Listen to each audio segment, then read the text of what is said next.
Vice ganda, bigla ang naging emosyonal sa shooting ng alalahanin ng alaga na si Chip In.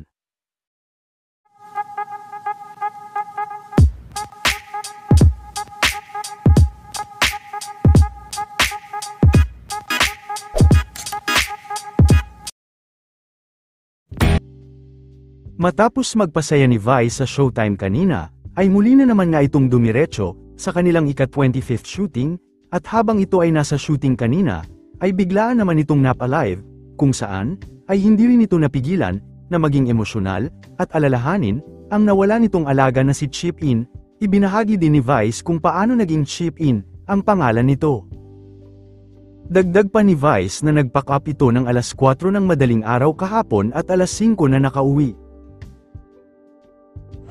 So napack up ako kahapon mga past 4. Nakauwi ako ng bahay mag-aalas 5 na or alas 5 na. Aloka nga sila Maris kanina, nagkasalubong kami, nakita nila nakaayos ako. Sabi niya, saan ka galing? Sabi niya, showtime. Sabi niya, nakakaloka ka, nag-showtime ka pa talaga. Kasi sila nga, ngarag kasi yung shooting namin kahapon, ngaragan kasi malalang eksena. So, everyone was so tired last night. Pero, showtime pa natin hanggat kaya. Hanggat kaya. Pag di kaya, di pahinga naman. I miss my baby Chip. Wala, pinayak niya si Meme. Hindi pa ako nakaka-move on dun sa anak ko. So, 23 times.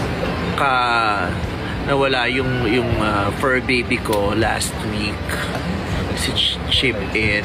Siya yung first fur baby ko talaga. Si Chip In.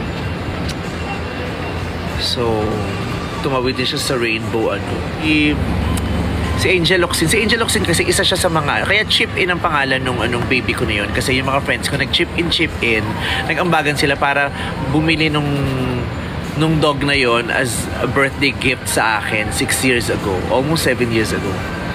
So, tapos, napahiga ako, mga alas 6. Kaya lang iligo dahil namaho kami ng gusto sa shooting. Namutok ako dahil kahapon. Ay naku, kailangan abangan yung eksenang yun. Yeah. Yung malalang eksena kahapon ng confrontation. Namutok ako talaga. Binaktol yung kili-kili ko sa lahat ng emosyong inilabas ko doon. Sabi ko na papawisan ka dun